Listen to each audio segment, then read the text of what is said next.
Hi everyone, my name's Michelle and I'm Mama Loves You GB, and welcome along to December the 8th of December for the Advent. I've got lots of things to share with you today. So the Flossmas Advent, I have got some freebies, I've got some past stitches, and I've also got my first ever giveaway.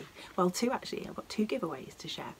And I've also got some other little bits and bobs that I've picked up that I thought I'd show you today, mostly inspired actually by Brenda's home tour that she did on her Brenda and the Serial Starter channel.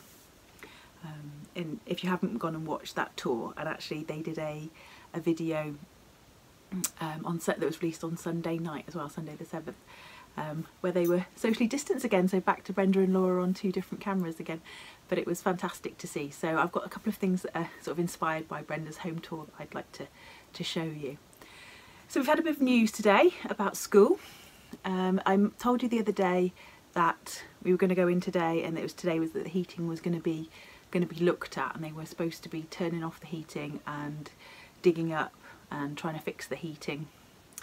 Well, it turns out that the fault isn't quite where they thought it was, and it's going to be quite a bit more involved than they thought it was. So where they thought the problem was just outside one of the chemistry rooms, and actually they've decided now that the corroded pipe is under reception.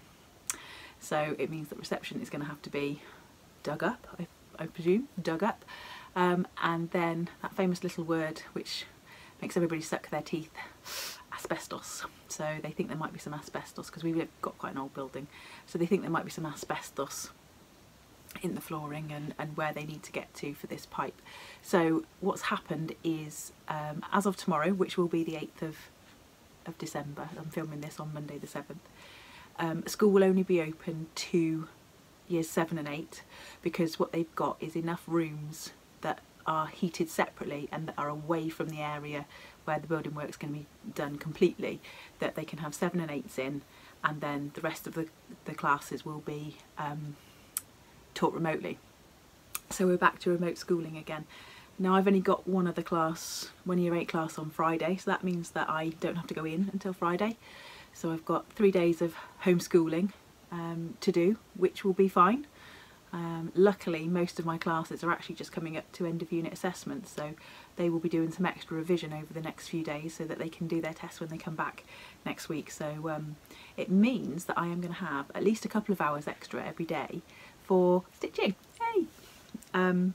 Because I don't have my commute to do, and the one thing I think I might actually start is I have got a chatelaine, and I had my chatelaine for my 40th birthday from my mum, and I will put a picture up here. From my memory it's called Sparkling Swans, and I absolutely adore it. And you may very well ask the question, if you absolutely adore it, why have you not started it in a year and a half? And the reason is because it's such a beautiful kit. I've got the kit from the European Cross Stitch Company. It's such a beautiful kit that I almost wanted to do it justice and find the time to sit down and really concentrate and start it. And I didn't want to just start it in a hurry. And in a year and a half, I don't feel that I've had, you know, just that time, that day to sit down, to get everything out, to set it up, to work out what the colours are, because there's so many different threads. You know, you kind of need to get to know a complicated project, don't you? And so I just don't feel I've had the time to do that. So I think over the next few days I might actually start my chatelaine, because my daughter will still be going to school. I've still got to do the remote schooling, but I don't have to do the commute, which will give me a bit more time. And obviously once everything's set up, once I've set the work, I just have to monitor it for being returned and needing marking. So hopefully I might have a bit of extra time to play with. So that's my news. This is my other news there. So it would appear that Michelle's and knives do not go together. I don't know if you saw made by Michelle McGraw. She did her most recent floss where she had her 2 fingers bandaged up because she'd had an accident with a knife. And then yesterday, in my tiredness, I was cutting cheese with a steak knife, so this doesn't sound like it's a good plan already, and I slipped and I sliced down through my finger and into my nail as well. So There was some proper big girl words used there, really big girl words used there. And so yeah, quick plaster, and luckily it's okay. Now I thought when I first did it, I was like, no, not my stitching fingers, and it wasn't, it was this finger, and I thought, oh, that's okay. But it would appear that while I'm stitching in hand, I somehow use that index finger to push up the bit of fabric that I'm actually stitching on, and so I actually managed to stitch through my plaster just on the end of my finger a couple of times yesterday, so I've had to sort of tweak how I hold it a little bit. So yeah, if you'd have said to me, is your index finger important to stitching, I would have said no, it's not, but it would appear that it is. It plays a vital role. Right, shall we do Flossmas first? Shall we do the Floss Advent calendar first, and then I will show you my past finishes, and I'll save the freebie and the giveaway for last. So there they are. I was trying to think where they were. So here's my threads already.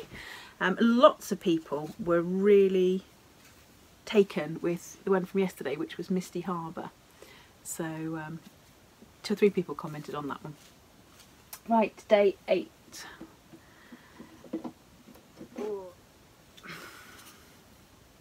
Oh, another pale one. Tea and biscuits. How very English. Tea and biscuits. So Tea and Biscuits by Classic Colourworks. And I would say that is sort of a beige with, do you know what, Tea and Biscuits is a brilliant colour for it. It reminds me of a custard cream. I love a custard cream, but you've got to eat the top off, then nibble out the kind of cream and then eat the bottom. Same with the Jaffa cake, you can't just eat a Jaffa cake, can you? No, you've got to nibble around the outside, then take the top orangey bit off and then eat the sponge. And it's interesting that I like Jaffa cakes actually, because I don't like chocolate and orange as a rule.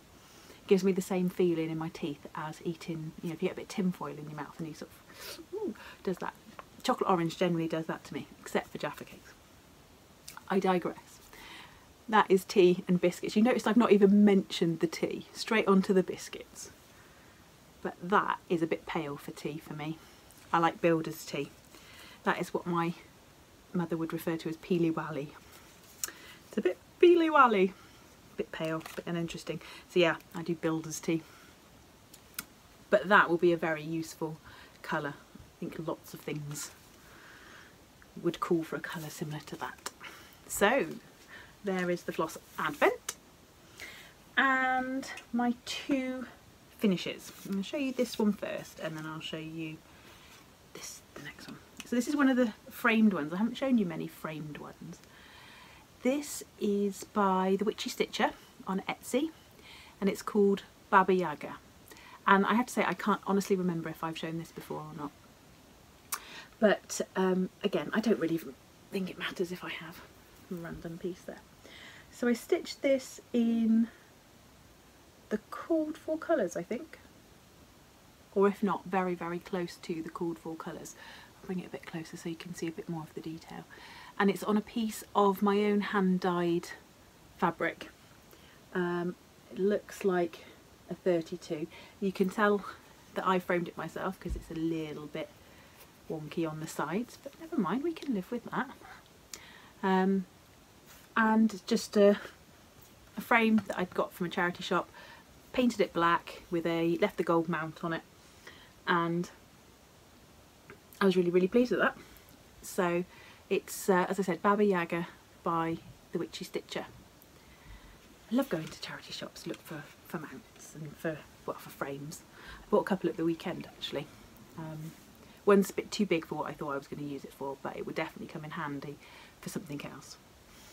The other thing that got a lot of love either yesterday or the day before was the little pillow that I showed, which was a puntini, which is called I'll Be There For You, that I stitched during my Button Mania.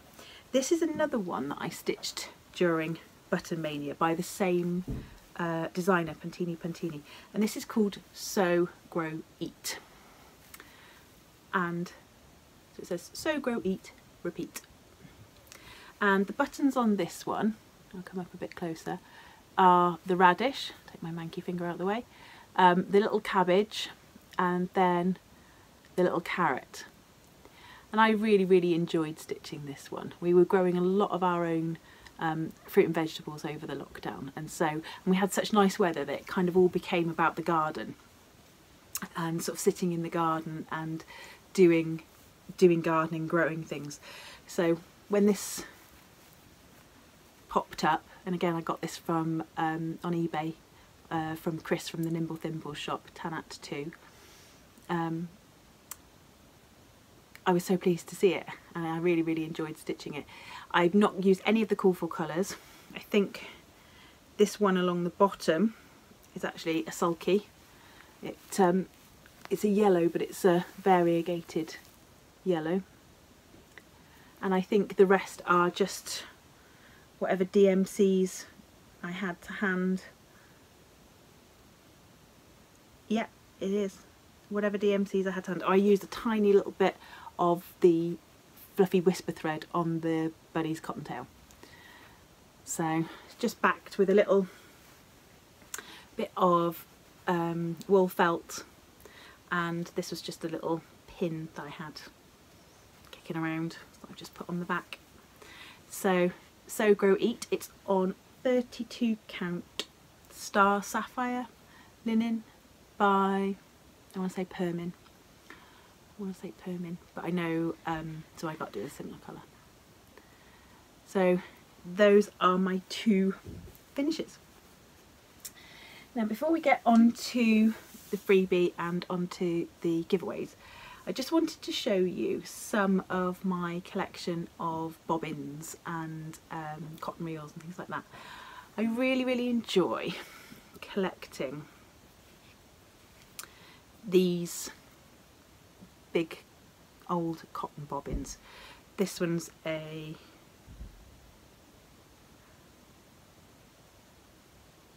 it's not the one I thought it was. I thought it was a Wilson Brothers one. No. So that one's got a brown cotton on it. That's a Wilson Brothers one. Nice big bobbin there with some thread left on it, and they look really nice because you can kind of stack them on your shelves and amongst all your stitching, and they're really good. Hole through the middle so you can stand your scissors in them, make a bit of a display. And these are just some of the ones that I've got. This is from a Lincolnshire mill, Challoner's mill, in a sort of a peachy pinky colour. And who's this? Macclesfield Mella, could be Mella, and that's a sort of a browny rose gold kind of colour, and I really like those. I just really like to have them sprinkled about. I look for them with cotton on.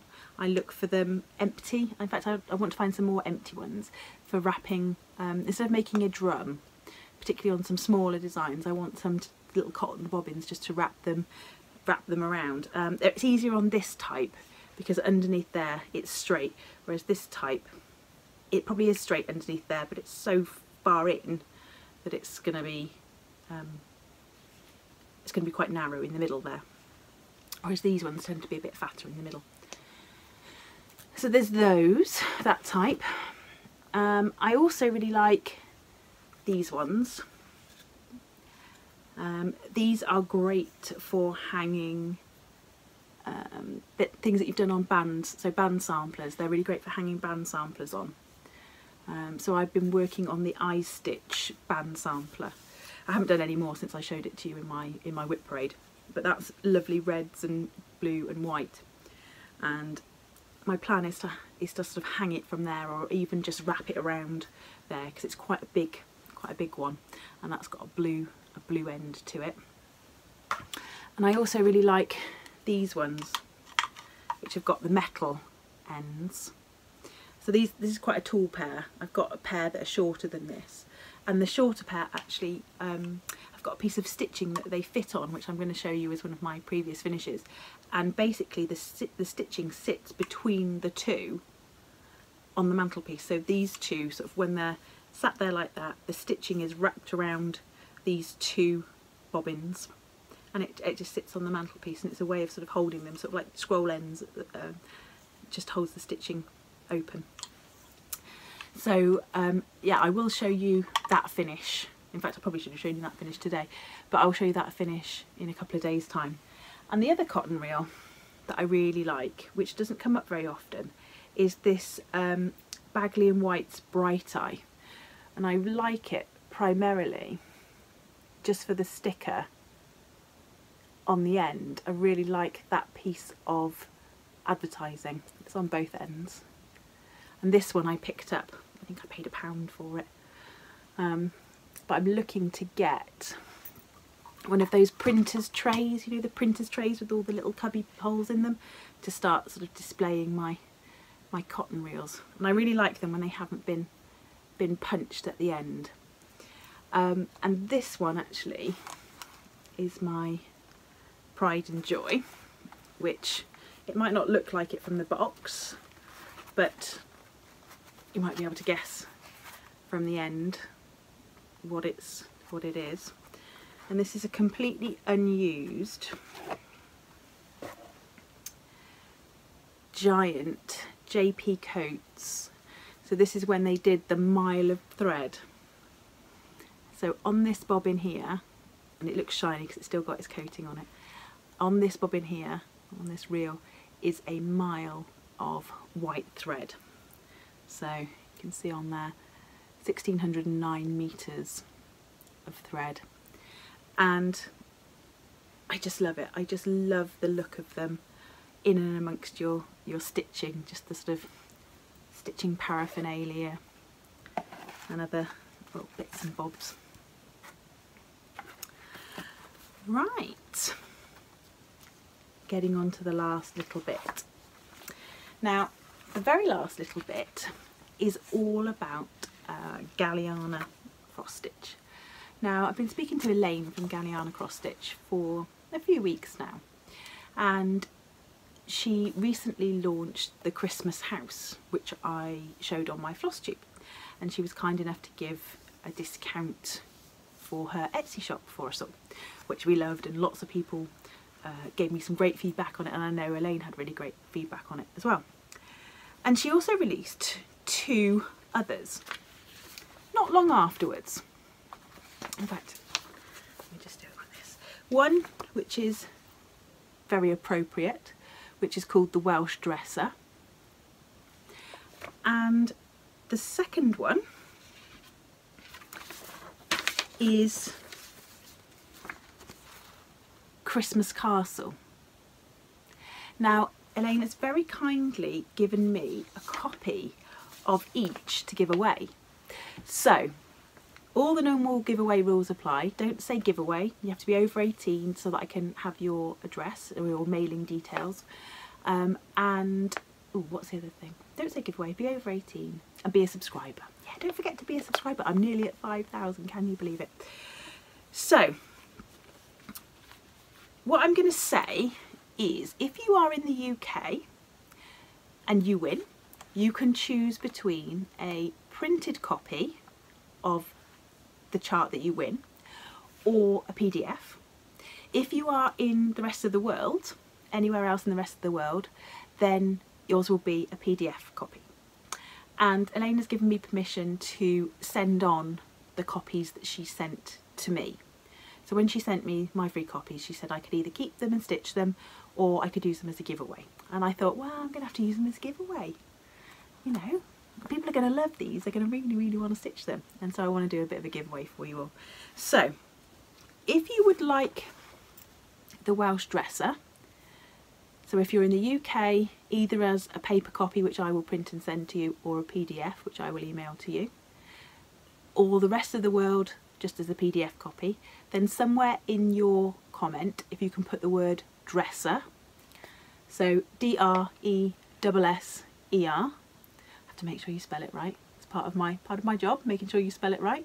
So if you can get any interesting comments with the word dresser in, that would be fun. And if you would like to win this one, same thing applies, either a printed copy or a PDF for the UK, PDF for the rest of the world. If you can use the word castle, you're more than welcome to enter both if you want, but you wouldn't win both. And what was the other thing? Oh, I was going to use the random YouTube comment picker thing. Yeah, I'm going to use that. I've never done it before, but I'm going to use it. So when I was talking to Elaine, I said to her, oh, you know, I've been doing these daily Flossmas things. And she said, yeah, I've been watching along. I said, you haven't got a freebie, have you, that you might like to share with everybody? And she said, I haven't, but I'll do one. So she very kindly has done a freebie, which I know she shared last night on her own group on Facebook, but I'm going to put the link down below. And this is the freebie that she has designed for 2020, and it's called, is it called anything specific? Nope, just Freebie Christmas Chart 2020. And as with all Elaine's charts from Galliana cross stitch, they are stitched in, or they are shown in just monochrome, and it's up to you to decide what you want to do with it. So how much fun is that? You can pick out Christmas colours. You could do this one in blues and greys, you could do it in browns and then reds. You could have so much fun with this. It is 93 by 93 stitches, so it's going to give you a nice size pillow or flat fold or framed piece, whatever you want to do with it. So remember, the freebie, you can just go down below, get the link for that. If you want to be entered for the giveaway for either of the other two charts, then dresser or castle in your comment. Amazing. Thank you so much for that, Elaine. That was lovely of you to put that together and to offer those two giveaways. So, as I said, I'm nearly at 5,000 subscribers, and quite honestly, I have no idea how that happened. When I started at the beginning and at the end of August, I thought, oh, if by Christmas I've got 500, I would be super happy with that. And so to be knocking on the door of 5,000, I am more happy than you could imagine. It's been such a lovely journey for me, getting to know people a bit better in the cross stitch community, sort of conversing nearly every day by email or by Instagram or Facebook about some aspect of cross stitch has really it's been fantastic, and it's really helped. They've been dodgy, haven't they, these last few months they've been dodgy, so I've managed to find a little bit of joy, and hopefully I've brought people a little bit of joy. A lot of people have said they've been enjoying these videos, so I am so pleased to be involved. So pop back along tomorrow. Who knows, I might be able to have a little glass of bubbly to celebrate the 5,000, but we'll see how it goes. Hopefully before Christmas. Stay classy, stitchers.